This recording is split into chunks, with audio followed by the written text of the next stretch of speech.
Nice. Holito Rakion. Like it. I of course have to, rep my number one show, Star-Crossed, CW. Star-Crossed. I figured you would say the 100. Season only. Oh yeah, that one. Oh boy. Okay. So we can get started in a second. I'm gonna unmute. Can you guys hear me okay? Everybody, thumbs up. I'm gonna unmute everybody because we only have like a handful of people. So I trust you guys to just like, if there's gonna be background noise and stuff, please just, mute yourselves. Other than that, just don't speak over each other, be respectful, all that stuff. So, but yeah, David, thank you for joining us. The rabbit. For this hangout. And do you have anybody from your Patreon joining us? No, because I wasn't aware how to do that. And then I was going to ask you, but then I forgot. Well, I sent you the email, and if you go ahead and post like in your Patreon, like if they want to join us at any point within the next hour, like that information from the email. All right, I'm gonna got it. Okay, I will. No, I'll do that. I'll do that. Yeah. They should just be able to click the link, and if it asks them for the password, that's that like 6-digit number or whatever it is. Yep. So let me. All right, I'm gonna allow participants to unmute themselves, but if I hear background noise, I'm gonna try to figure out who it's coming from and mute you guys because we are recording this, and I'd like to, be able to use the chat, just post it on YouTube for patrons who couldn't make it, and then eventually maybe have it, be public. So, for everybody that's in here, and if I see a bunch of people joining, I'll definitely, we can introduce ourselves again. So I'm Tara. I think all of you guys probably know me, but I'm Tara. I'm the organizer of Ice and Fire Con, and obviously we have David with us, who created the language for Game of Thrones, among many other TV shows. The only ones I know off the top of my head are the 100, and then of course the Dune movie that's coming out.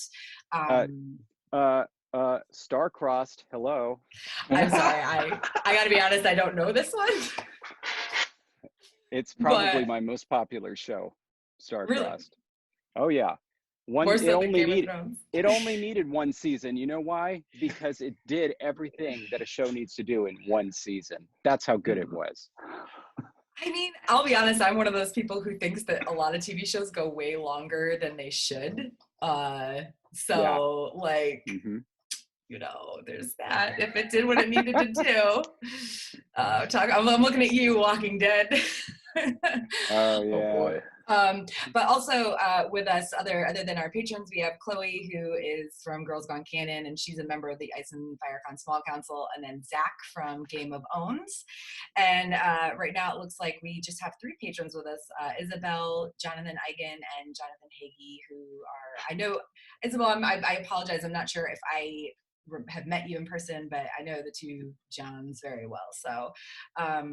So yeah, if you guys have any questions, like please just kind of, like I said, as long as you don't talk over each other, ask what you want to ask. I know before this, people started joining, we, Zach and Chloe and I at least were talking about quarantine food. Yeah. So I guess I'm curious now, because we were talking about carrots and pie dough cookies. Oh, wow. Because my wife and daughter made pie. Oh, hey, and they use the leftovers because that's what we do now. If we didn't already do it before, we are not wasting leftover food. True. I should know I've made several odd things with stuff that was about to go bad recently. And I felt bad when I actually had to travel, and I came home and there was like one piece of like a meal I'd made right before I left that was basically, this one piece would have been a meal all into itself. And I was like, that's bad. Now I have to throw it away at least. But yeah, so have you been eating anything like weird or different? Because that's what we were talking about, and I thought it was just a fun random thing to ask. If you've been cooking anything weird or different during quarantine. Lots of hot dogs. Lots of hot dogs. Yeah, a lot of them. My wife has been making food every single night, going through kind of a regular rotation of meals.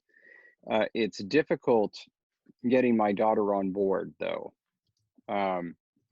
She likes to be picky, which is not good for right now. Or she'll just ask for things that are impossible.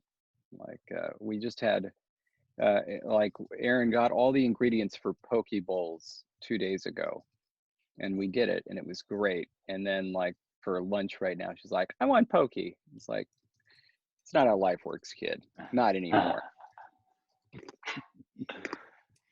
What a crazy era to be going through. I can only imagine. Yeah. And, how old is your daughter again, David? 4. 4. Yeah, that's a picky age. I would. It's like, why can't I just have poke every day? By the way, the other participants are saying that they can't actually unmute themselves. Okay, hold on. Let me try that again. I only got 2 more of these crunchy All right, bad boys. I clicked it, and then I clicked it again. So like I basically restarted. I restarted it. So hopefully that'll work now. Let's see if we hear anybody. Yes, I think it is working now. Yes, I'm seeing people unmute themselves. Sweet. Okay. Okay. Cool. All right. Sorry about that, guys. Zoom has been, in case anybody has been using it or hasn't been using it regularly, it's been a bit glitchy. I think it's because a lot more people are using it these days than used to. Yeah. But yeah, so if anybody has any, serious questions, please feel free to ask them. I know we were talking. I came here to answer questions about Starcross, so. Jesus. Well, I know we were talking. Okay. I have to know what Starcrossed is now, please. It was a show on the CW created by Meredith Averill. Ran for 1 season. It was about hot, sexy teen aliens. Oh yeah. Crash. Of course. Uh-oh.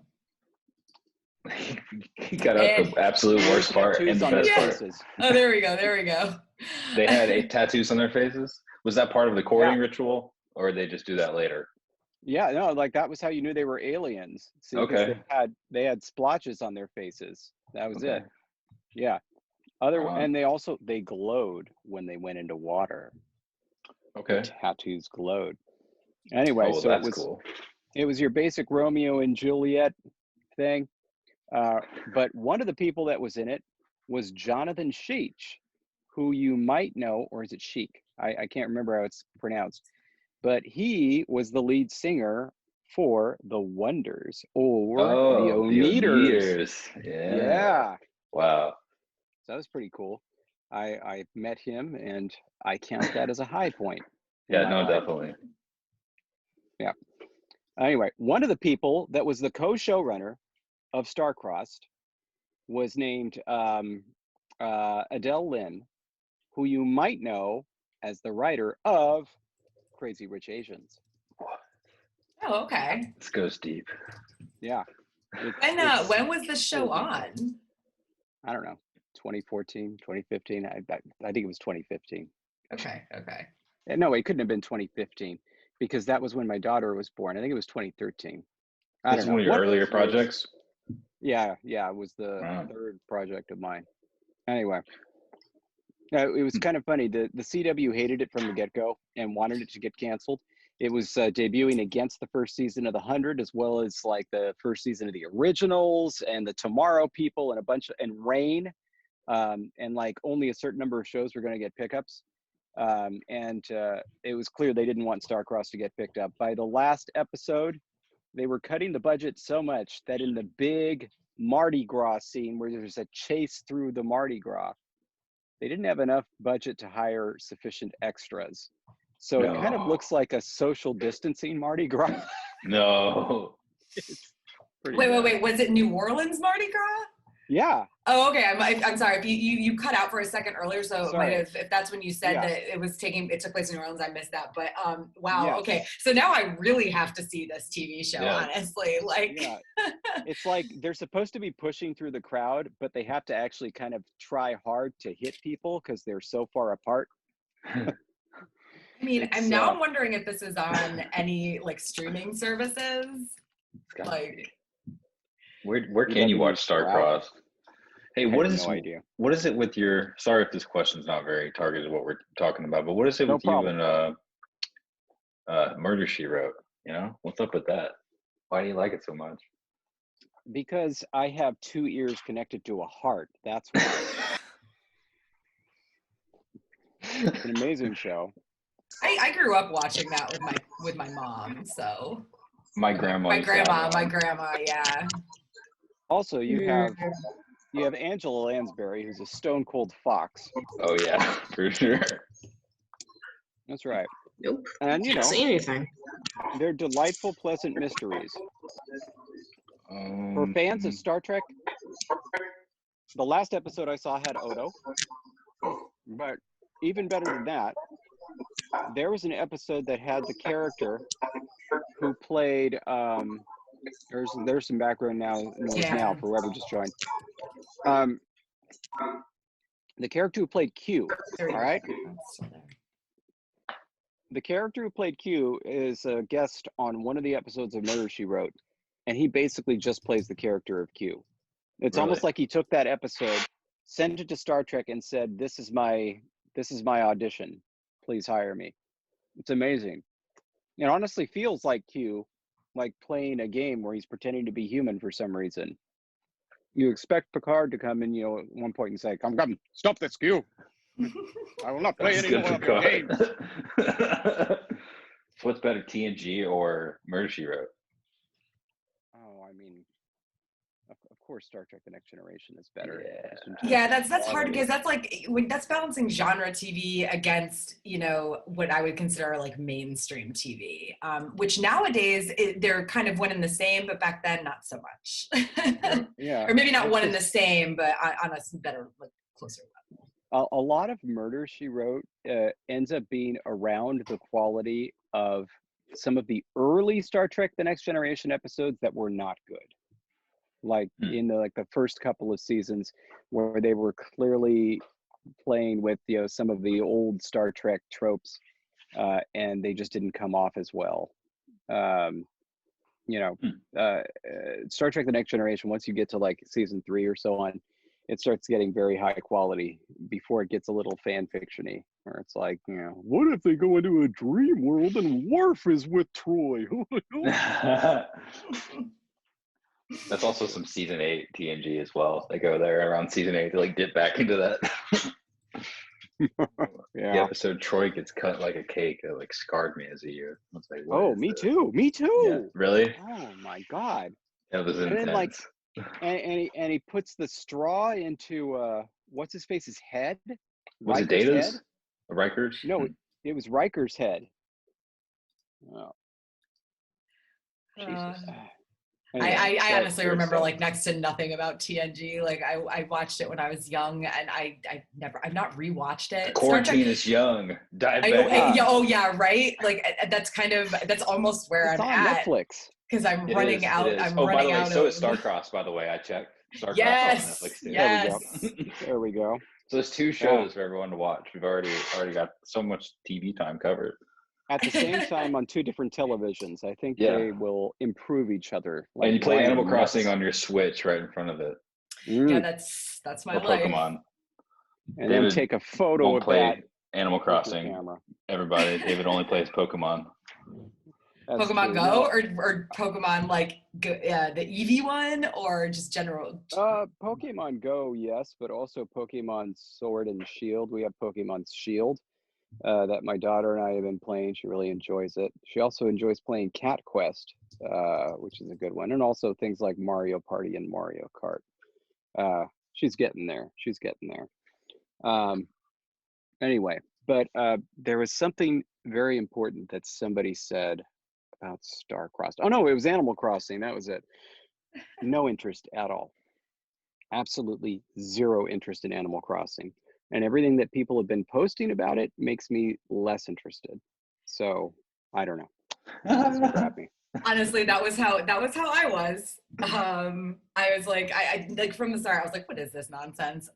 What is this? I don't care. And then just a couple of my friends were just bugging me to play it. And one of my friends, I didn't even have a Switch, but one of my friends offered to let me borrow. They are a family of 4 and they had 4 Switch Lights. And the husband wasn't using his, so they let me borrow theirs.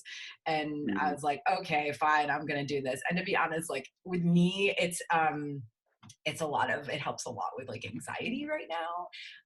Like I've actually been taking, and this is, I don't even mind sharing this, I've been taking a lot less anxiety meds since I started playing this game, because it's just like resource, it's just like resource gathering, you know, like it's just, you don't really have to like pay attention. It's not hard work. Right. I honestly, if I didn't have such a long, streak going on Red Dead Redemption with my daily tasks, I would like have quit playing that and just spent all my time on Animal Crossing these days. How long is your streak going, if I may ask? That's not too personal. 128 days, I think. Nice. I'm pretty sure the last time I missed a day was when I went to New Orleans for my birthday in December. So. To visit some of the old sets of Starcrossed, I assume. Exactly. Course, yes, that's exactly what I did. The show that I've never seen. But honestly, now I'm like, that's like one more reason to go back to New Orleans. It's like I got to watch this show and do just that. Right. It's really hard to avoid it. I mean, the second you touch down at the airport, there's just all these people holding the signs. Hey, Starcrossed tour, Starcrossed tour. This is official Starcrossed tour, Starcrossed tour. Oh my God. Everybody. Oh my gosh. Okay. So I guess we should probably ask some Game of Thrones questions at some point. So if anybody, or I mean, I guess generally, like I know we talked a little bit about Dune.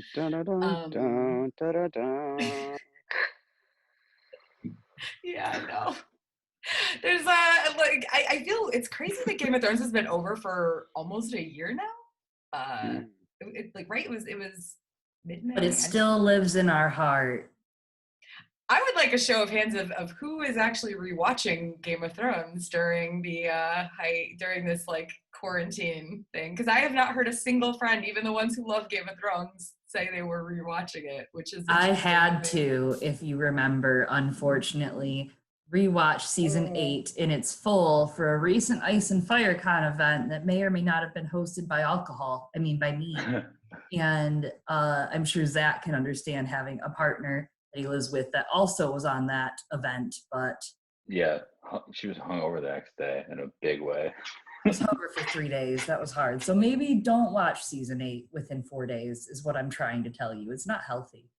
Maybe do it over a couple weeks. I didn't rewatch again, but I just realized that I wanted to see what dates it ran because we were talking about it. So I just typed season 8 into Google. That's it. I just typed season 8. There you go. Right? I didn't specify like what show. And then as I'm hitting enter, I'm like, oh, I need to specify.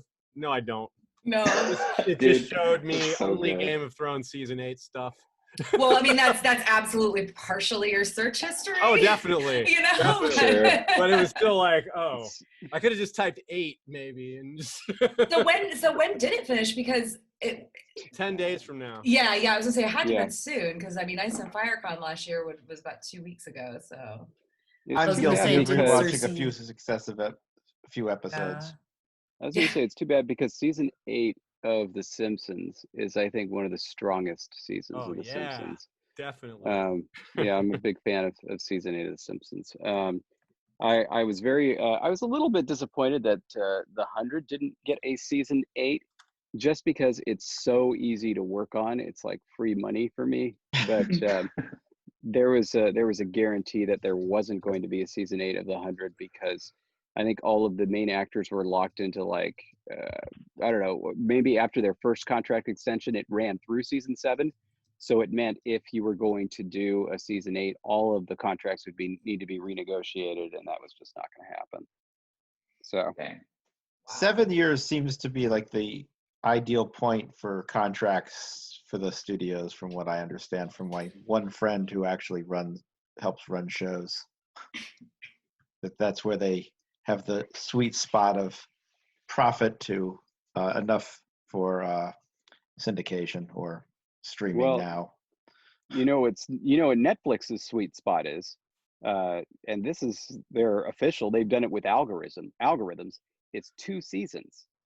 So it is almost guaranteed that if they have a show, that it'll get a second season, and almost impossible for it to get a third unless it's really, really successful. So, you know, just keep that in the back of your mind if you're watching a Netflix show. I guess like 2 seasons is exactly the amount of show that people will usually watch, you know, as compared to like how much money it costs to produce that show. So like their kind of break even point at least, or like the inflection point where it's the mathematically ideal right number. Unless, of course, obviously if the show does really well, then the math changes. But that does seem to apply. Like, it does seem like there's a lot of shows I could think of that they did exactly 2 seasons of. Even if the first season wasn't very good, like the Mongol show, the Genghis Khan show, Marco Polo. Yeah. Marco Polo, yeah. Yeah, that's a good There's also a show I may or may not be working on that's it's like, oh, I got a second season. Okay. Is it a Netflix show or a network show? I've already said too much, but then like also when you saw, like, for example, how beloved One Day at a Time was, and how they were not going to bring it back for season 4, and there was a huge fan outcry. It was like, no, there was probably no way they were ever going to come back for season 4, no matter what. Just because, like, for them, it was like, we gave you a season 3. Like, you should be thanking us. That's already way more. Was One Day at a Time originally a Netflix show? No, it was originally a CBS show back in the 70s and 80s. Yeah, it's really old. This is the new version. The new version that that Mike Royce was doing with what's her face, the creator. Anyway, yeah, their version. It had 3 seasons on Netflix, and it's got a 4th season now on some channel that I didn't know was a channel, but it's going. Yeah, a guy I know, Stephen Tobolowsky, is in that show, and I was really delighted that the show came back and that he got a 4th season. He's a great guy. You might know him as the guy who gets punched in Groundhog Day. Ed Ryerson. Yeah, and I was also very surprised to see him suddenly pop up as I was watching Deadwood for the first time. I'm like, holy crap! Oh wow, that's him. And he's also in one of my absolute favorite Community episodes of all time, which is the Who's the Boss episode. Oh yeah. I just rewatched Community, like maybe it's probably close to 2 years ago now, come to think of it. But yeah. I went through a phase where I was watching all of those sort of irreverent comedies over. I think I started with The Office, and then I moved to Parks and Rec, then to 30 Rock, then to Community. Yeah, that episode of Community, do a rewatch. It's on Netflix right now. And so it's the Who's the Boss episode. Just a hilarious episode where Abed takes a class about who's the boss. Mm-hmm. But an interesting backstory for this. Oh yeah, interesting backstory for this. So Stephen Tobolowsky, we were at a thing, and I mentioned to him that I loved him in this Community episode. He says, "Oh, you're a fan of Community, then I can tell you this story, because most people, that I talk to don't watch it." Apparently, about 6 months before he filmed that episode, as a guest, he had triple bypass heart surgery. And it was like, it came out of nowhere. He was having, a very successful career at that point, and he has surgery. And he says that, as an actor, especially somebody like me who's essentially a character actor, you always worry, like, if you stop being, in things so that people see you and hear about you, are they going to remember you when you're eventually well enough to come back and start acting again? And so in addition to everything else, he was concerned that, maybe this might be the end of his career, because he wouldn't be able to get work again because people wouldn't remember him after he was recovered. Well, apparently for this episode of Community, they wrote it, whoever wrote it, they contact him through his agent and say, you know, because he was trying to only let certain people know about his surgery. He says, so we know about your surgery, and we wrote this episode with a part in mind just for you. We want you specifically for this part. We understand if you can't do it, but if you're able to come back to work, you can come back. And furthermore, if at any point in time you're feeling, you know, you're feeling weak, or you feel like you need a rest, or you feel like you're just not up to it at that moment physically, let us know, like let one of these people know privately, and we'll make up an excuse to call filming for the day and just shut down. We'll do it completely on your schedule. We really want you for this part. And so he agreed to it. He did it. He filmed it. It was great. And after that, jobs just started coming. And then, you know, pretty soon he was on One Day at a Time. And so I thought that was really nice. Yeah, I Anyway, started watching One Day at a Time, and it's cute. The problem is I started watching it, and I think somebody had already been watching it on the Netflix account that I was using. Because I have friends that you know, like, will come stay here and watch my pets for a weekend. So I jumped into it thinking it was, because it said episode 1, but I think it was like season 2, episode 1. So I just kind of was like, oh no. And I need to go back though, because the main actress in it, the mom, is actually in another show that I love, Jane the Virgin. So she's right. Not a huge character in it. She's only in the later seasons, but she's yeah. No, not Xiomara. She's the mom. The mom in One Day at a Time. She is the baby mama of. Oh yeah, and she's also in a bunch of other bullshit too. She's in like Weeds. No, she's in some of those kind of things. Yeah, everybody's been in that. We're rewatching 30 Rock right now, and like I'm like, oh, that's someone from Weeds. Oh, that's someone from this show. Oh, it's all the same people, just like thrown around. I mean. God, that arc really with what's her name? Damn it, I can't think of anyone's name today. I know. I'm the woman, the Puerto Rican actress who's amazing. Salma Hayek. Salma Hayek, yes. Yeah. Oh yeah. That arc is so damn funny when he's president, El Presidente. Yes. Oh, El Generalissimo, yes. Well played, Jack. You're like, the bullet missed. It's like, what? He's reading off script. It doesn't make any sense. That's so good. David, did you actually watch Who's the Boss back in the day? Are you? Of course, yeah. Yeah. Are you joking? You know my age. Of course. Well, I had it for Alyssa Milano. Everybody did. Man. That's a classic one right there. That's where Melissa Milano was fully formed, right? Yeah. That was, I enjoyed watching that one. I enjoyed watching Mr. Belvedere. In fact, was good too. Actually, hold on. I gotta pull up a text message because it's relevant to this I conversation. haven't thought about Mr. Belvedere in a while. That's a good. Oh yeah, me either. This was something a friend just texted to me. Oh my God, Teen Steam. I Steam. definitely hadn't thought of that in a while either. Was that like your, because I think you guys are a little bit older than me, not much, but a little bit, but was that like your Tiger Beat? Tiger Beat was also there. Tiger Beat was there too. We didn't have, I never had Teen Steam, but Teen Steam. Yeah, there's so many things wrong with that statement. But. Now you know why it failed. You're part of that phase of your life. I don't know when it failed, but it might have been before I had hormones that, you know, that made me want to look at attractive teenagers. Oh wait. Oh, Alyssa Milano's Teen Steam workout. That was. Oh, that's what I can use that right now. No wonder. That was a video. Oh my goodness. Look at Alyssa Milano teaching other teenagers to be fit. Look at that. That's responsible. Yeah. Especially in 1988, because that was the year after Guns N' Roses, where everybody was just sitting on their laurels saying, "Yep, it's as good as it's gonna get."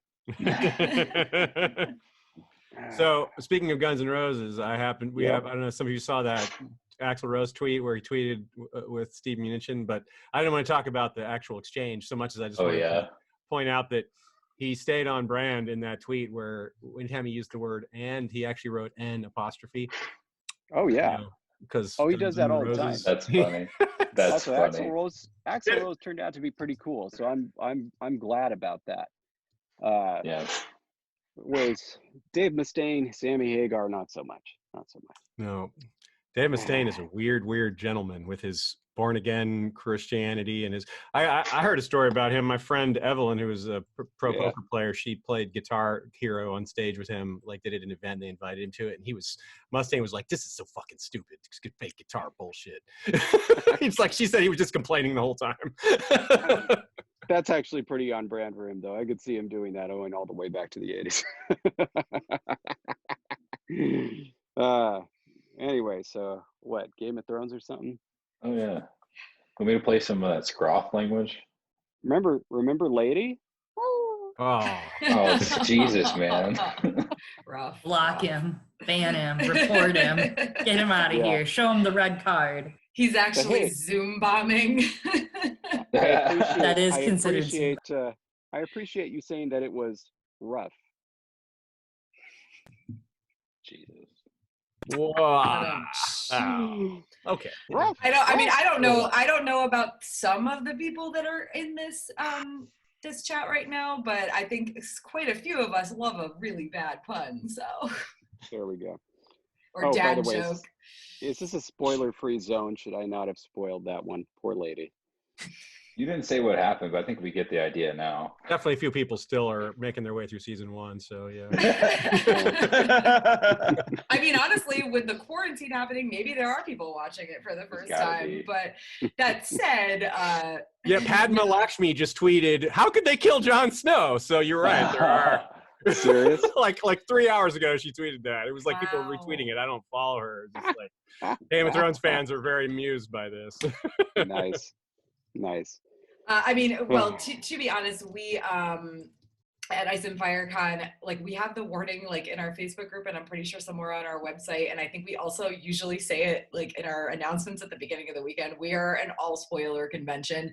There are certain panels, like if it's like a Winds of Winter speculation panel where we'll be talking about the chapters that George has like released or read. There are people that don't want to read those, so we'll kind of put a warning on that saying like, if you're trying to stay, pure for Winds of Winter, avoid this. But I mean, we can't really stop people from just talking about things here and there. I know I had a friend who was at, I want to say it was the second or third Ice and Fire Con, who was like, hadn't read the books and hadn't seen, like, hadn't started watching that current season of the show yet or whatever, and was spoiled for quite a few things. And it's like, I mean, I'm sorry, that's why we have the warning there. We are pretty good, like if the season is airing, when the seasons were airing, we always had I think it was like a 48-hour moratorium on any posts about an episode in like the Facebook group and stuff. That was actually why we turned on like mod approval in the Facebook group post, because people like you can set that rule up and you can pin it and you can repeat it over and over again, but not everybody listens. Yeah. By the way, now that Game of Thrones is all done and I'm not involved with it anymore, can I just say, oh God, I hate the people who are like, no spoilers. I hate those people, and I hate the people that just spoil things for spoiling things. I think it's so stupid. And God, and the stupid people that released the goddamn season 7 episodes early or whatever, it's their fault that I didn't get a photograph of myself on the set of Game of Thrones. Like I'm serious. Like during season 8, they were like, because of what happened, everything is off. Like they didn't even have like an official photographer that would take a photo for you. They wouldn't do that. Nothing. They had a photo booth in the office to get in. You could go in the photo booth and take a picture of yourself, and it said season 8 Game of Thrones. So I got that. Great. Yeah, the season 7, the big spoiler list that was put up on Reddit or whatever it was very damning. Very, very, very detailed. And I mean, I remember reading it and being like, no, come on, they're not really. No, this has got to be a joke. Like this is not Reddit. It's got to be a joke. And then like it all happened. So sad. The same thing happened to Deathly Hallows. Like how it was like a week before it dropped in 2007, something like that, or maybe 3 days. They showed up early at some store, and they released them early. Someone took a photo of Oh. each page and posted it online. Oh. Yeah. Just a few days, I think, or maybe a week or so. I knew about Hedwig before I got the book, and I wanted to die. So did you look at the leak then? No, somebody like spoiled it on some, I don't remember what forum I was on, but someone posted it, and I was like, Dude, that was crazy. I remember knowing about that at like 1 a.m. that night because it took like half an hour to get home, and then you're reading, like surrounded by people, and you get to Hedwig, and it's like, holy shit. yeah, and it's not exactly, it's not that far in. in. It's not even that far in. It's like, really? And there's so much momentum in that moment. It's like we have to worry about everything else, but that I want to turn around and stop here. I want to have a moment for this, but nothing.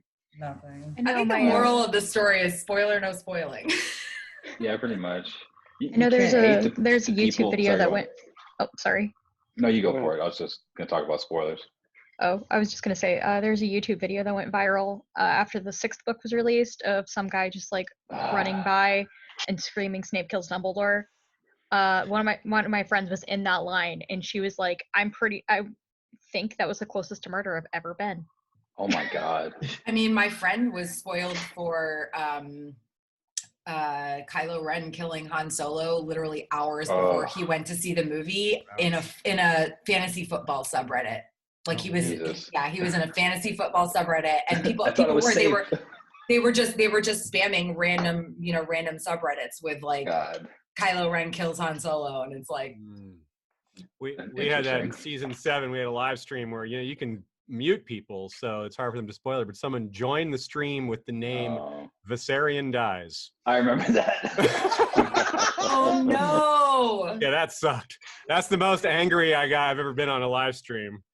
Like I was like, ugh, man, I don't remember what it said. So wait, like, oh, I've seen the spoilers. This person's saying bullshit. Trying to change the Ashea cameo. Nice. Yeah. And that was the least fun I had watching an episode that week. So that was like, you guys had a live stream where people could actually join like in on the webcast, you mean? No, it was just from the comments section. Oh, just in the comments. Chat. I see. YouTube chat. Okay. So like if I apologize. The only game or the only like content I take in from the series in terms of like podcasts and webcasts is book stuff. I never listen to or watch. Like I watched the show. That's all you get out of me. And honestly, I probably, if I was not running this convention, I probably would have quit watching it after season 9. Yeah.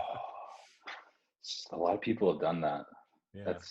I've done that for a few things, like when the BBC adapted the Cormoran Strike mysteries. I tried to watch like 5 minutes of it, and I love those books. I was just like, I can't watch this for some reason, and I don't watch that. But it'd be so hard to be so deep into Song of Ice and Fire, and for me not to watch Game of Thrones, that'd be difficult. But I can understand with the spoilers again, that might be something to avoid. I wonder how hard it is for them to like be in pop culture, or to just be alive and not have the pop culture have ruined things for them. If anyone has like not actually been spoiled, that'd be weird or good. Yeah, I mean, other than not having to take photos on set or anything, David, was it? I mean, if you can talk about it, was it like? Yeah. Was it just really? Was it just really like? I don't know, just really hardcore with like. I mean, we at Ice and Fire Con know a little bit about NDAs, but not everybody does. So. Yeah. So like, you mean regarding the security? Like what? Yeah. Okay. Okay. Hold on 1 second. Just letting somebody know something. Yeah. So the way it worked was there was just this really nondescript brick building, right? And you go over to the brick building, and it took me forever to find it because I don't know, for some reason I just like I ended up going to I get really lost with micro directions. So I ended up going to the Titanic Museum, And I was like, hey, I'm looking for the building where the Game of Thrones set is. And they were all like looking around. It's like, are you supposed to be there? I'm like, God damn it. Yeah, I work on the show. Look, this is me. Like, can you just tell me where it is? They're like, oh, it's across the street. And I was like, oh, thanks. Anyway, so there's this brick building and you go inside and there's a security guard there and somebody at the desk and they say, who are you here to see? They say, and then they come.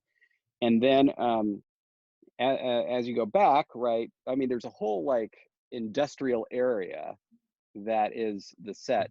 But as you're walking towards, there's a big fence that has like a tarp or whatever, right, or a chain link fence that has tarp so you can't see in. And they have one of those turnstile things that you have to go through. And when you get there, the guard, and it's not just for guests, that's the thing. It was for everybody working on the show, no matter who, even Dave and Dan. The security guard would stop them and you'd have to show, if you had a laptop bag, they had to search it.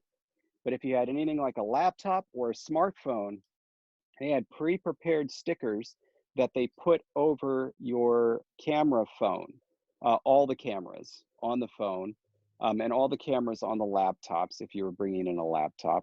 And when you left, you had to go through the same entrance or exit, and they had to remove those stickers. And presumably, you would be in a lot of trouble if there were no stickers to remove. That was to make sure that your phone couldn't accidentally record anything. Because they had some issues with that where like apps would like run stuff in the background and people wouldn't know it. And so then that was to get in the set and then to get out. And then of course also, I mean, reception wasn't great, to be honest. But yeah, then so that was what the set was. And then there were also just offices, portable offices that were nearby. And at that time when I was there, I don't know what exactly they were filming because they weren't very eventful scenes. They were filming a scene where people were running away in King's Landing. So it was, I think it was the episode of the sacking of King's Landing. It was after the midway point where it gets bad and they start, killing the peasants or the civilians. It was one of those scenes. So it was a bunch of them running away. So I saw that. And then there was just a scene where Tyrion, dressed well, so not as a prisoner or anything, was just walking outside, taking a couple of slow steps, and he like reaches down and like picks up something off the ground and looks at it. You had to see that? Like watch them film that? Yeah. Damn. It was a cell phone. That's what he picked up. What is this strange device? Shay and I saw that area when we were up in Dublin. We just, it was all shut off. But we stuck our phones like through the cracks in the wall and like did this. Like, because we King's Landing. Yeah, so that was after the show was over. Yeah, that was after they were converting it into they were in the process of converting it for people to come see later. Yeah, but it wasn't ready yet. Yeah. What was it like seeing those costumes in person? Oh, they're really high quality. God, especially Tyrion's thing. I was like, I can only imagine. Like, he has such good doublets. I hope you get to. It's like I hope he gets to take that home.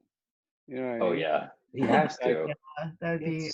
Who else is gonna wear that? It's gotta be a museum, though. Those would be killer in a museum. I guess in an exhibit, people walk through. They put them on exhibit before. Yeah. Oh. Yeah, the traveling. As cosplayers, like I've been in some costume groups where like there's some pictures of like people who went to these exhibits, and it's just the detail is it's incredible. Honestly, I know what they're like, knowing they had this insane budget or whatever, and we joke about they forwent the dire wolves and more dire wolf scenes so they could do more dragons, but they must have spent a lot of freaking money on those costumes, man. Because I know what it costs to make like the 20% accurate version of this costume. Okay. And knowing that Michelle had to get a lot of fabric custom woven for the show because there just wasn't the fabric out there. Oh man. So I thought of an idea for Indiana Jones 5 where all he's doing is he's going to shows that are closing and saying of all the costumes and props and stuff, it belongs in a museum, whereas there are auction companies that are trying to sell them. That would That's actually be my a really pitch. funny YouTube series, not even necessarily a It's a movie, but kitty. just Go on, Kitty. I don't think you could get Harrison Ford to do it, but you could just get a Harrison Ford lookalike, You get Val Kilmer. Do it Bet I could get deep fake. Val Oh Kilmer. gosh, yeah, deep fake. There you go. Deep fake Harrison Ford.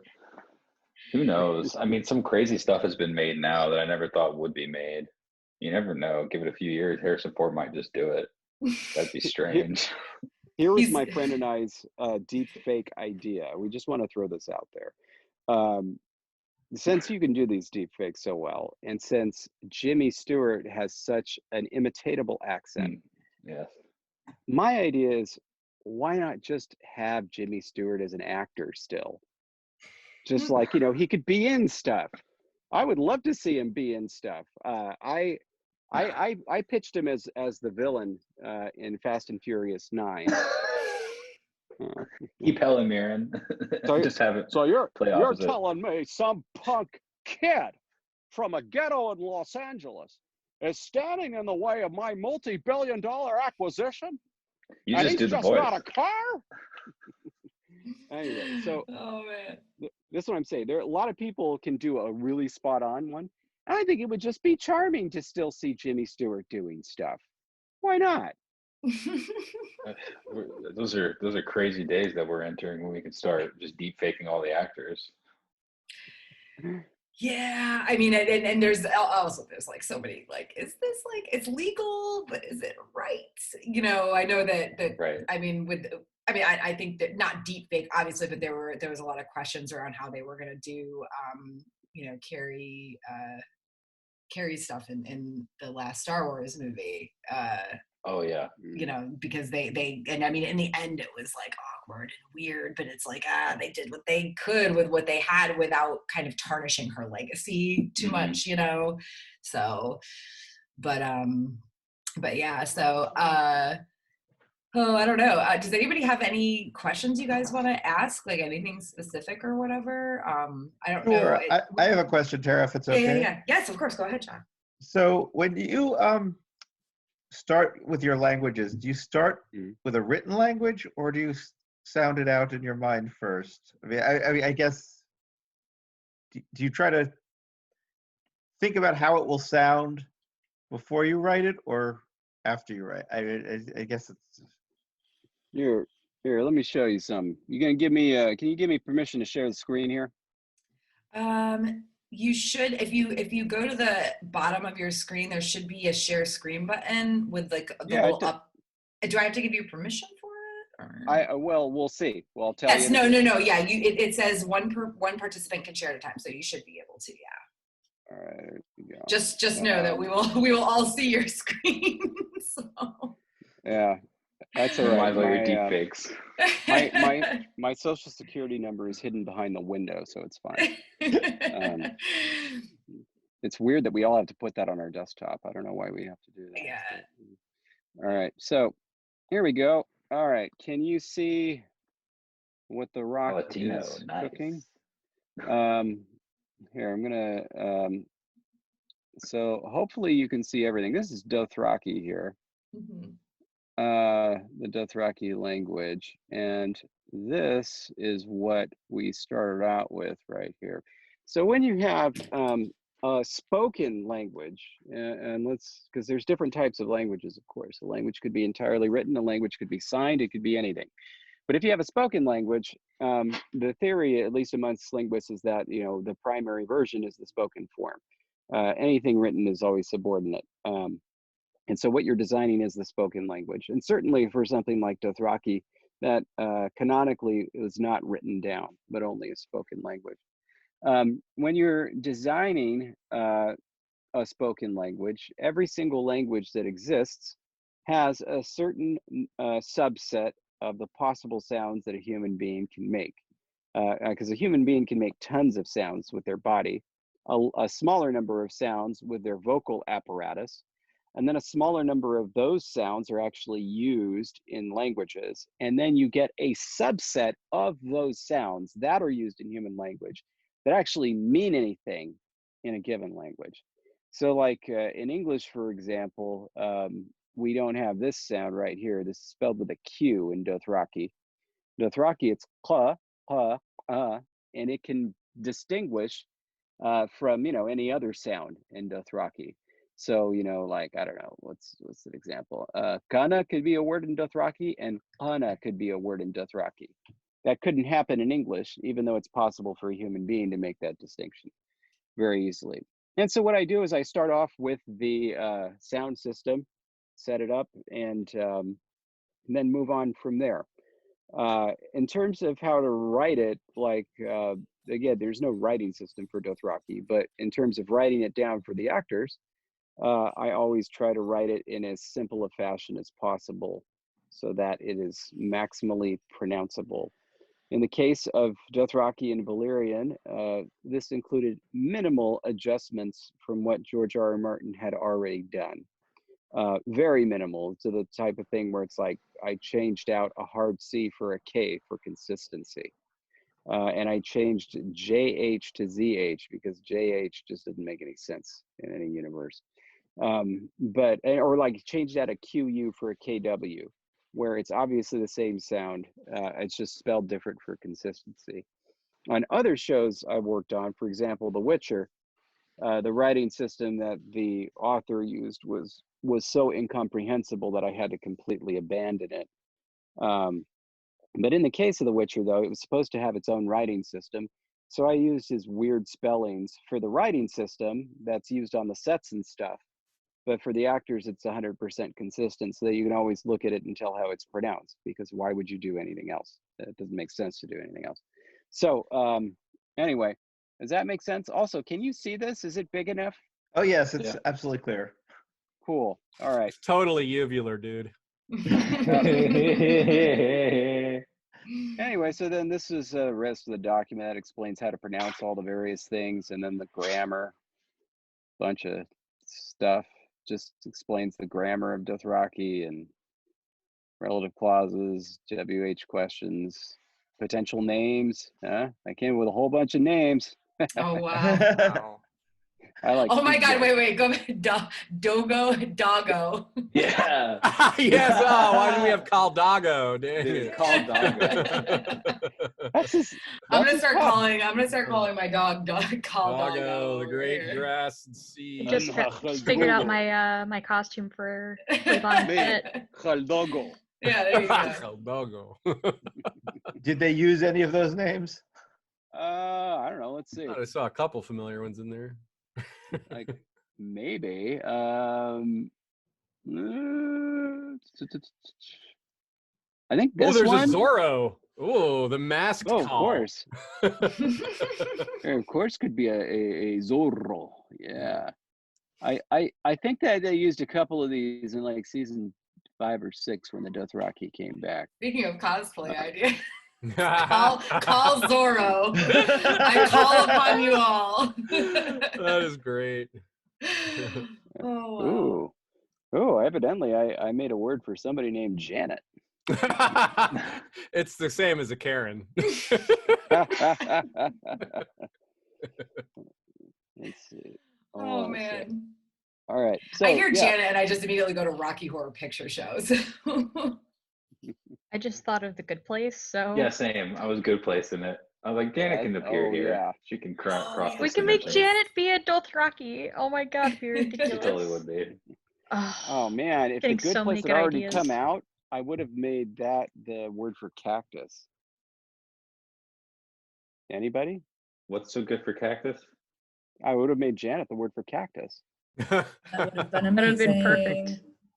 Kill me. Oh, I hear. Kill me, kill me. The best.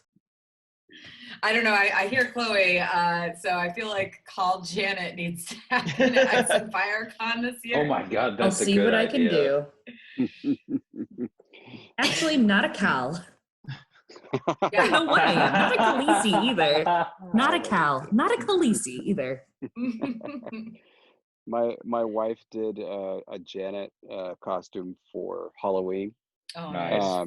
And then she purchased a bunch of these small cactus toys that she hid around her person so that you could ask her for things, and every time she would just pull out a cactus. Oh my gosh, that's amazing.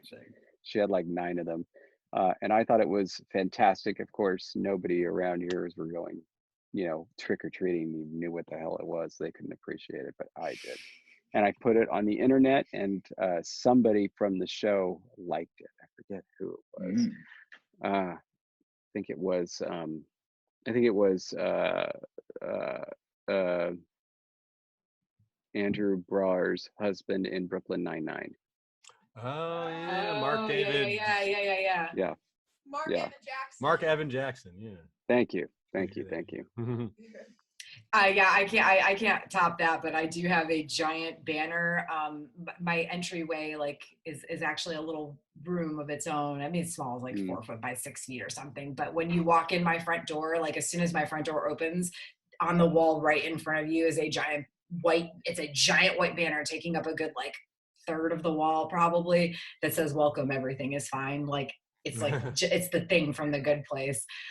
I don't know what else I could. I used to have a Game of Thrones thing there, but honestly, this is, especially right now, I feel like it's very apropos. Welcome, everything is fine. That's a lie. That's good stuff. Okay, so any other questions, especially for Zach?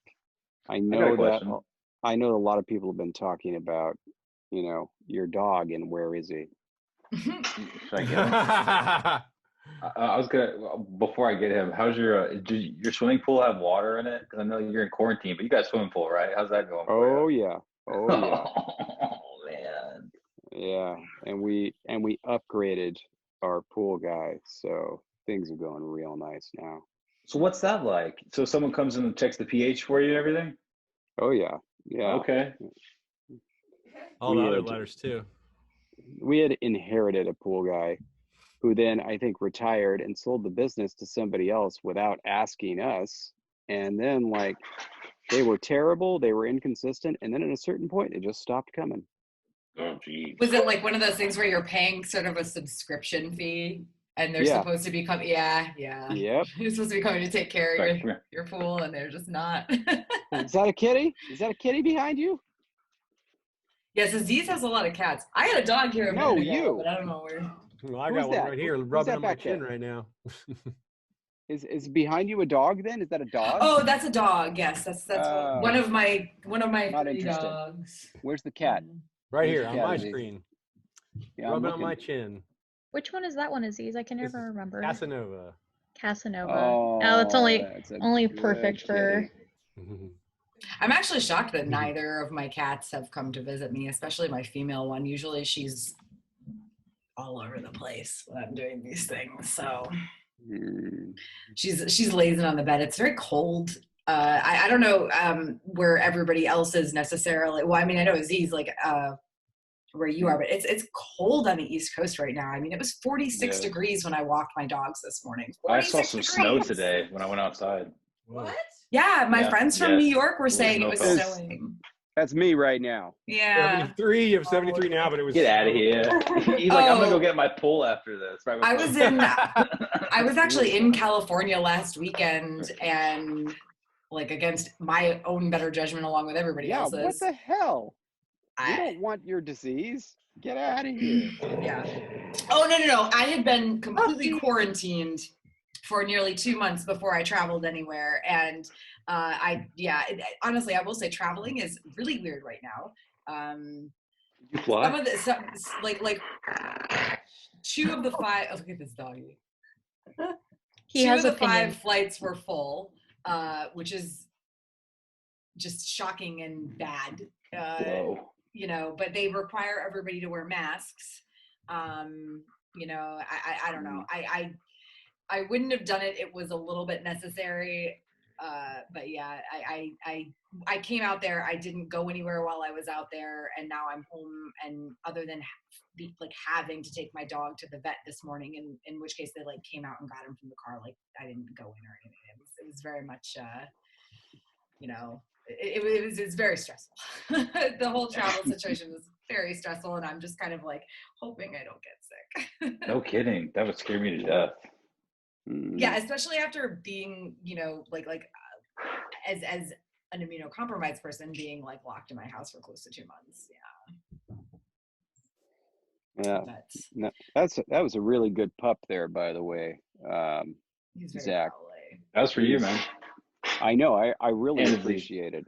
I really appreciated it. I liked that a whole lot. So thank you. I see Megan had a cat. Everyone's got pets. We're good. Yeah.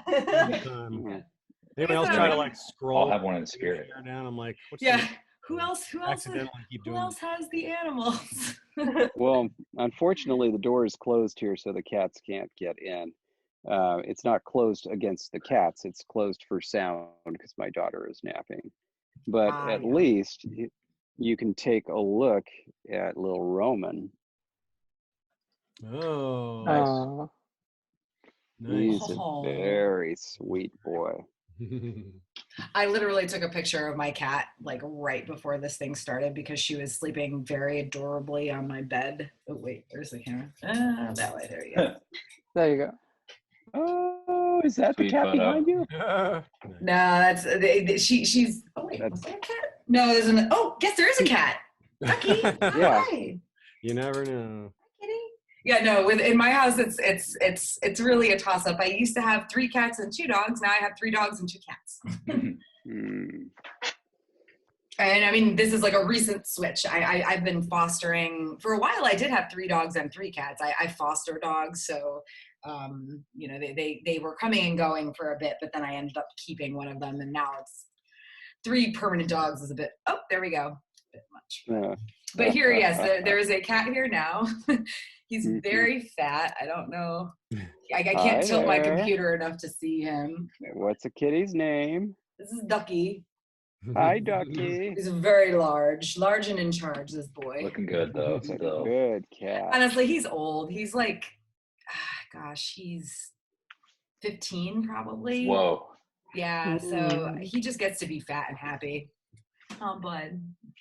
I mean, my That's cat's good. also fat and happy, but he's also only 4, so I don't think he really has an excuse anymore. I acquired this cat as a fat cat, and I tried to diet him, and that didn't work so well. So. Why wouldn't you want a fat cat? Yeah, right? I mean, mostly because they live longer when they're not, but Yeah. Pounds almost. There you go. Oh my gosh. Yeah. Yeah, there we go. Oh, hey. Of course, now the dog has to go after the cat, so not I can't see your meanly. screen just- anymore, David. Yeah, What sure. a bummer. Oh yeah, I was All going right. to say the same. Well, is there anything else you want to see? Yeah. Well, anything I else? have a couple of questions. Can you Yes, hear go me? ahead. Yeah. Yes. Yep. Oh yeah, sorry. Yeah, David. Oh, hi.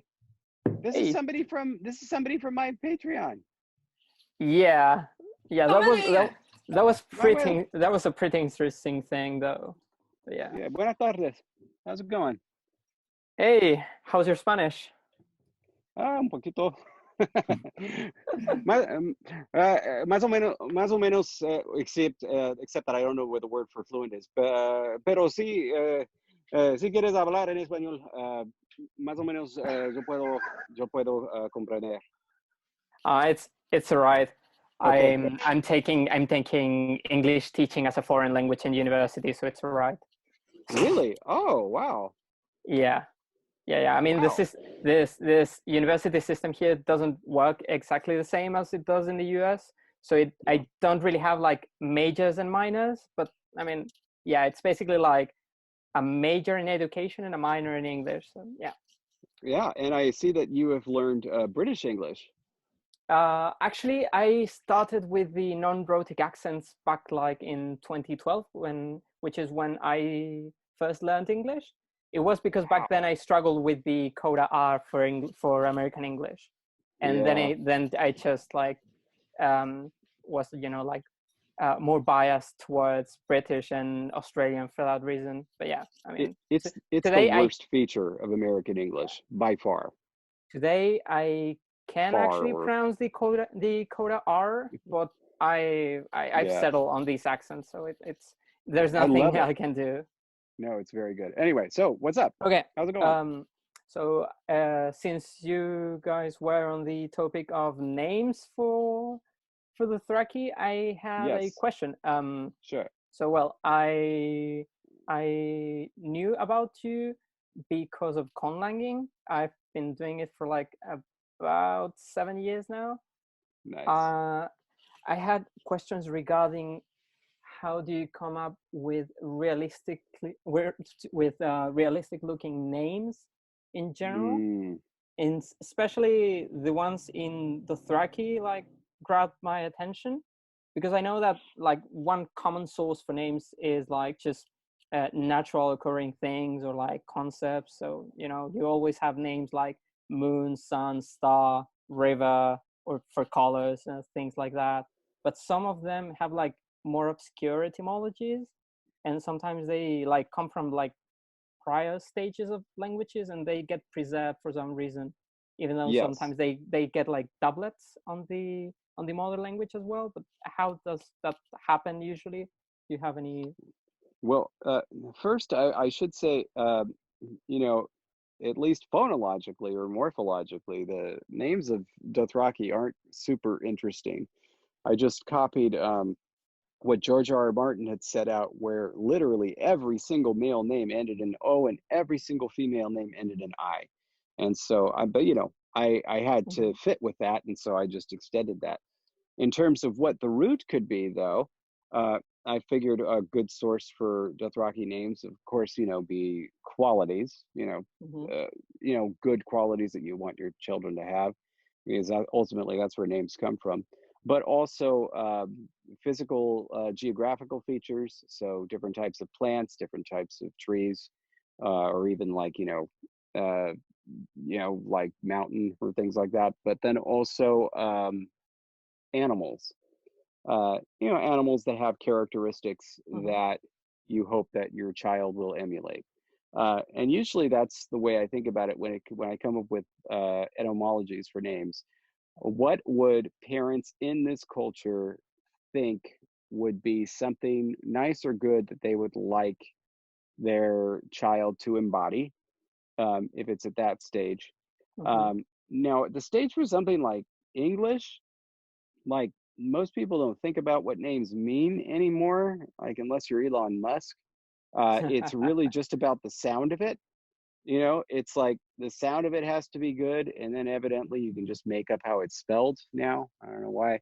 But so it's like nobody knows what any American name means. Or maybe they'll go Google it. But it's like, I mean, names like Jessica, Vanessa, nobody knows. Nobody has any idea. It's just, it falls into a pattern that people like the sound of and associate with whatever type of, you know, person they hope their child to be. But I think it's still the same idea. Like when parents, like when English speaking parents give their child a name, they're like, I've decided on this name because I have positive associations with people that have this name, or positive associations with this name shape, or positive associations with like the sounds in this word. You know, as opposed to thinking like, you know, I'm going to name my child Shark because sharks are fierce and strong. We're kind of disconnected from that. But I mean, if the culture is old enough, you could still do that. Like if the connection is still there between what the name is and what it means, then you can still have access to that. It's just when it gets further along that you don't really have access to that anymore. Does that make sense? Oh yes, of course. Also, I've been learning Japanese and Korean. So when it comes to Japanese, at least, most of the names are transparent, but some of them are not. And the only reason why people remember what they mean is because of the Chinese characters.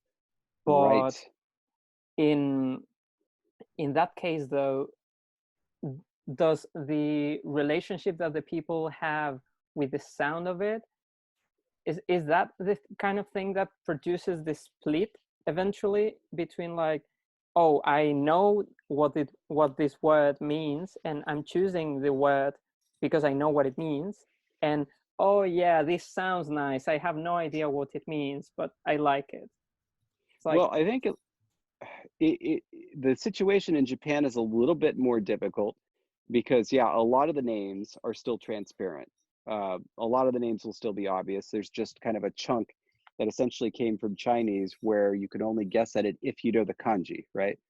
But in a situation like, especially America, what would happen is that there were all of these immigrants coming over from many different countries that had many different naming traditions that wanted to continue those naming traditions. But then the generations they produced lost the languages, they lost the connection to those original naming traditions, and they also saw a bunch of other names that didn't fit into any obvious tradition they knew, right? Because it was just a whole big mix. And so once that group becomes parents, then they think, well, I liked somebody I knew growing up with this name. I don't even know what language it comes from, but it's nice, so let's do it, you know? And if that gets repeated enough, it's like after a while, certain names just become American names, even though they weren't from that tradition at all. And there right, was you never, get piles on top of piles of different like right. naming conventions and languages over time. Like my name is a Hebrew name originally, but So how would I know that if I don't Google it? Yeah, and that's the thing. Like my name, David, who would guess, right? It's like, yeah, sounds like an American name, but no, it's actually a Hebrew name. And not only that, it comes from a past participle. It means beloved in Hebrew. But that's not something that most people know. It's just a name, David, Jack, Sam, whatever. Nobody knows, you know? Yeah. And also, if I can ask just one last question, everybody. Yeah, please go ahead. Oh yeah, okay. Yeah. It's again about Dothraki specifically, and Sure. it's about the. I think I watched a video of yours where you mentioned something about developing subjunctives from subordinate clauses, or like some sort of like morphology related to subordination. So Dothraki doesn't have a subjunctive. or was it a future tense? I don't remember. Yes, the future tense of Dothraki did develop from subordinate clauses, and it developed from using a preposition kind of as an adverb or almost as a subordinator, I guess, before an inflected verb form.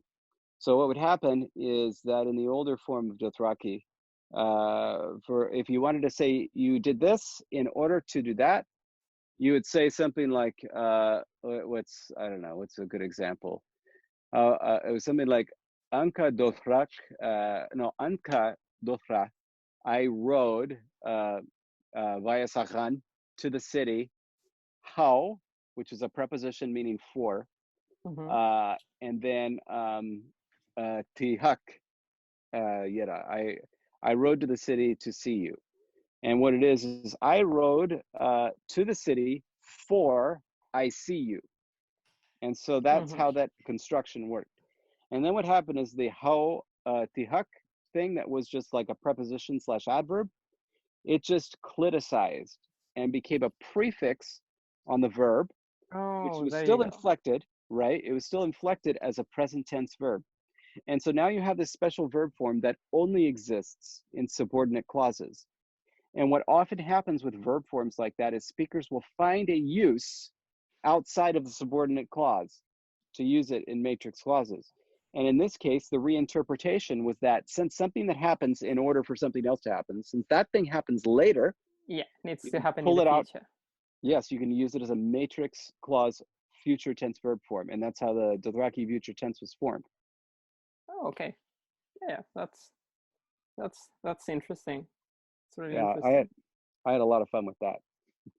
Yeah, it makes sense. I mean, it's different from like more like quote unquote standard ways of deriving a future tense, like, you know, go, will, some modality, or just not having a future tense entirely. But yeah. Yeah. And that was of course where Dothraki came from previously. Before that, it didn't have a future tense. You would just use the present tense, just like in Finnish. Mm-hmm. Yeah. All right. Yeah. If I have another question, I'll ask it later.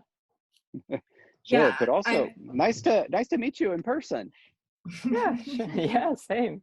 Also, Same. welcome to our random Yeah. Patreon hangout. Yeah. I had no clue what this was. I mean, I've been a fan of Game of Thrones and stuff over the years. I've I've read the books. I've seen the series like a couple of times.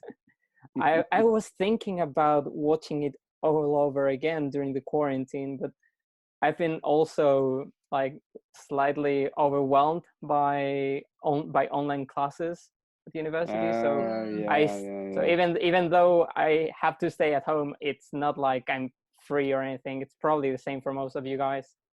Yeah. But yeah. Yeah, I actually work in the medical field. I'm not like a frontline worker, but I work in continuing medical education. So like our whole, right now, I feel like most of our job is actually educating doctors and people on the reality of, the virus versus the myths and theories and whatever else you want to call them. Oh, right. So yeah, I've been working full time on top of, I run Ice and FireCon. That's kind of that's my, I don't even want to call it a side job because it's almost a full-time job of its own. But is that a group, a site, a YouTube channel? Let me back up and explain. So, because I didn't really explain in that quick post that I put on my yeah, Patreon. not at all. There is a convention called Ice and FireCon, and I was intended to go and be a guest there. It was supposed to be at the end of April, but obviously it, like almost everything else, was canceled for the time being, or postponed due to COVID-19. Postpone, please. Postpone. Yeah, of course, postpone. Right. And so, anyway, just kind of like to do something near the time where the convention was supposed to be, we decided to do this video Zoom. Just so there would be something around the time of the convention. Yeah, and David asked if he was, if he could invite people from his, Patreon for it's like a YouTube series, right, that you're doing with the language, from what I remember.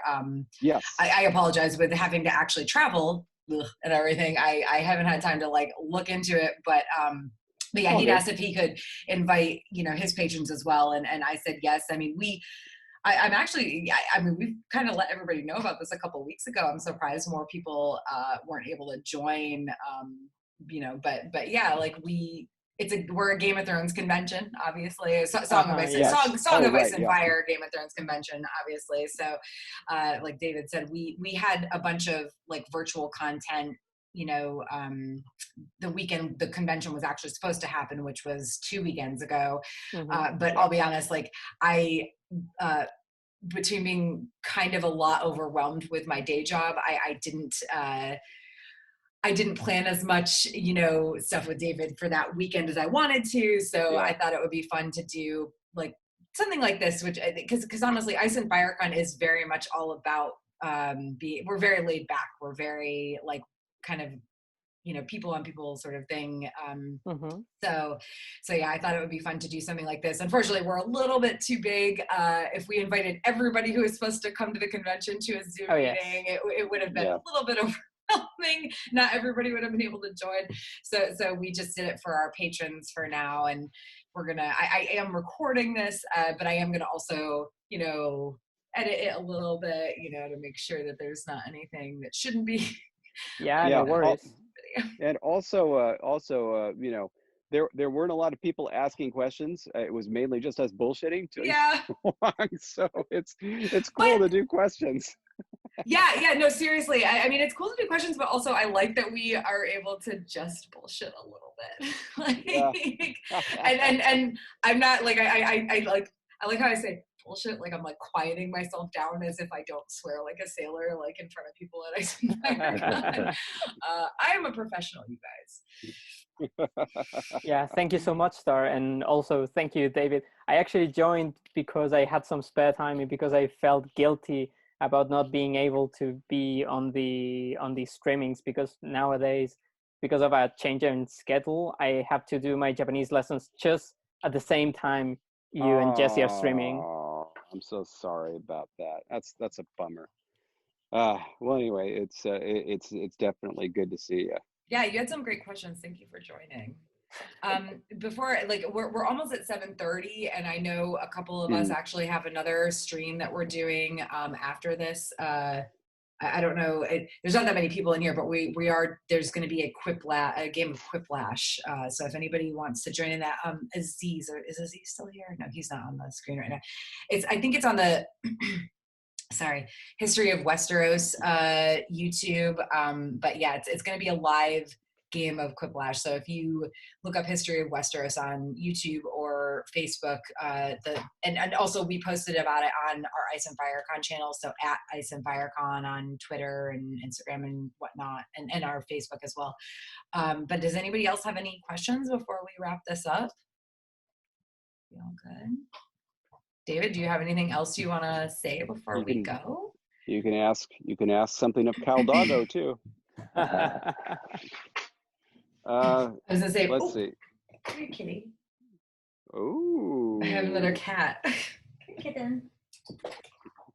She's the kitten. Oh yeah. She's not really. She's like 12 years old. No, 11. She's 11, but she's also very chonky. Oh, that's a good cat. She's my sweetie. I say that she's not really sweet. She's actually kind of a brat. But I love her. Is this the one, by the way? Yep. Yeah. That's us. Oh yes, that's us. Yes, yeah. Cool. By the way, but yeah, if you're free later and anybody wants to play Quiplash, it's going to be a Song of Ice and Fire, Game of Thrones themed Quiplash. It's sort of, I don't know. I've not really played it, to be honest. Outside of I've never heard about it. It's basically like you get a prompt and you give them the most funny and like the most hilarious, silly answer you can think of. That's like, it goes with the prompt and is also Song of Ice and Fire, Game of Thrones themed. So right. They'll explain how to join. It's super easy. But yeah, it's a lot of fun. It's really hilarious. I've watched it. I've just never had time to play it because they always like do it at Ice and Fire Con when I'm running around like a chicken with my head cut off. Sounds like fun. Yeah. And you can't. Cool. I think there's only a certain amount of people that can join, but you can join in the audience and still vote. Oh yeah. You can vote. That's cool. It's a lot of fun. I was actually wondering, is any of you actually based in Columbus? Oh, really? Right on. I'm the. I think Elena's the only one. She's the only small council member, and she's the only one who's here, who's based in Columbus. But we do have another volunteer who's based in Columbus, and a couple other volunteers who are in Ohio as well. But yeah, I mean, we the funny thing is, like, we started. I'm from South Carolina. I'm not originally, as you could probably tell by my voice, by my lack of accent. But I have lived in South Carolina since before Ice and Firecon existed. Kitten, come on, man. When you say Carolina, I kind of hear it in your voice, by the way. You're like Carolina. It has been a while. I have lived here for the a better part of 13 years. But yeah, so I live here, and actually one of the other two people that originally founded it with me, one of them was also from South Carolina, and then the other one was from Michigan.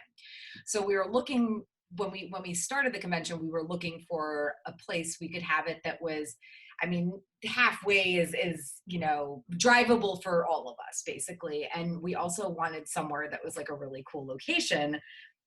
And we ended up finding, and it also didn't cost an arm and a leg, because from the start, we funded this like with our own money. We didn't have backers or anything like that. The three of us pooled what little money we had together to come up with an original deposit, to rent the place, to have the first convention.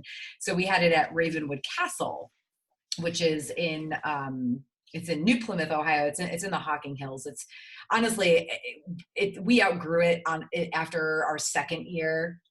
We had a third year there, and it was kind of inadvisable in that we did have too many people for the venue itself, and also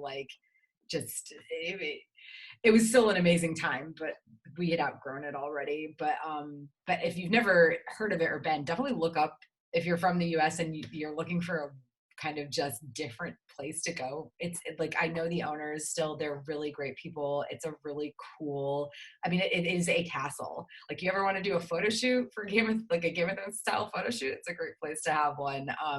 It's just in the middle of nowhere and very tiny. So what's it called again? Ravenwood Castle in New Plymouth, Ohio. Got it. And they still do a bunch of themed weekends and stuff there. We actually, even after the convention wasn't held there anymore, we went back there at least twice with like just kind of a smaller group of friends and had what we call like Nauticons, where we all just got together and had like little themed weekends, like we did a Harry Potter one and stuff. But it's a beautiful place. And so like we started in Ohio. We moved to Virginia for a couple of years, to Mountain Lake Lodge, which is where it's one of the places where Dirty Dancing was filmed.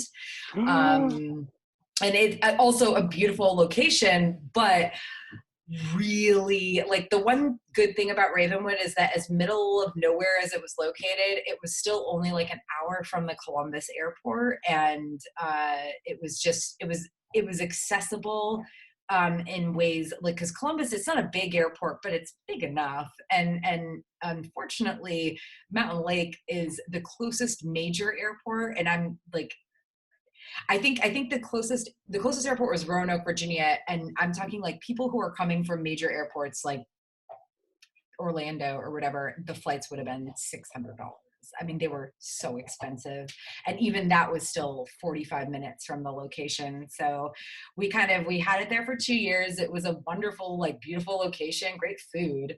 But like, it allowed no room for growth in terms of like, it was too out of the way. So we moved back to Ohio because that was our original place. And we had so many people who were driving to the convention, from not just from Ohio, but from other places where it's like people from Illinois, where Ohio is like a 6-hour drive. They were driving, 10 hours to get to Virginia. So yeah, it was, moving back to Ohio was kind of like, yeah, this needs to happen. And it's just kind of, it's just kind of become our base now. So TLDR, you had the time of your life. Got it. All right. Yeah. We had the time of our life. Well, we had the time of our life at Mountain Lake, but it was just too hard to get to. Is there some Dirty Dancing reference that can reference the fact that it was impossible to get to this place? I'm talking like winding mountain roads.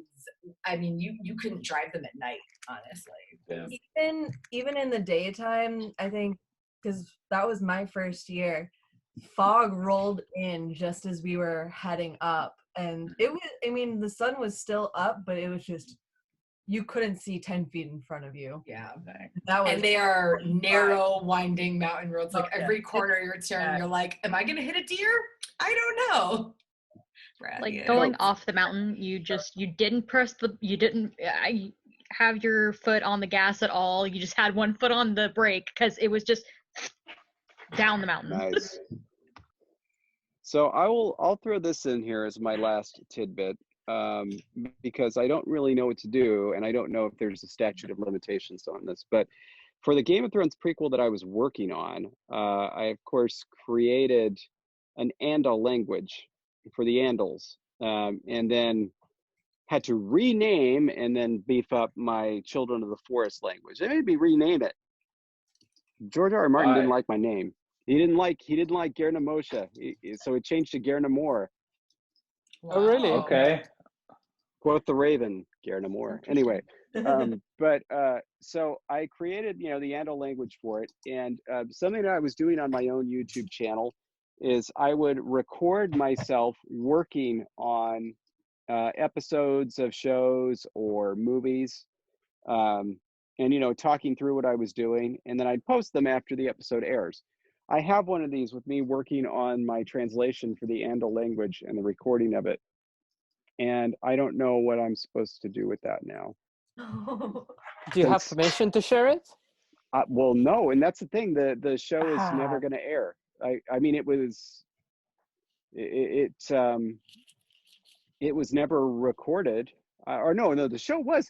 That's right. No, they did. They did a full pilot, but like they're never going to air it. So They did a full pilot? Yeah, they Really? recorded. They Oh wow. Did they work with Titanic for it? Yes, yeah. Okay. This was that's why I was so surprised that the show was canceled.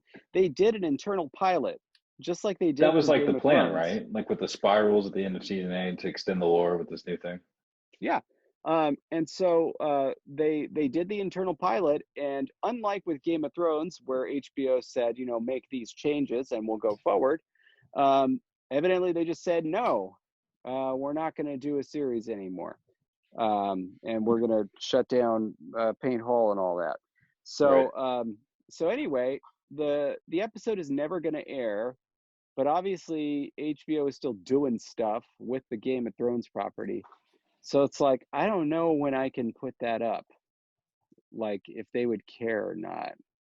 But there's a video of me doing translation into the Andal language. Is there dialogue from the script in it, or you just say random Oh words? yeah, absolutely. No, Yeah. Let me see that video. Yeah, because I have translation a and whole stuff. script.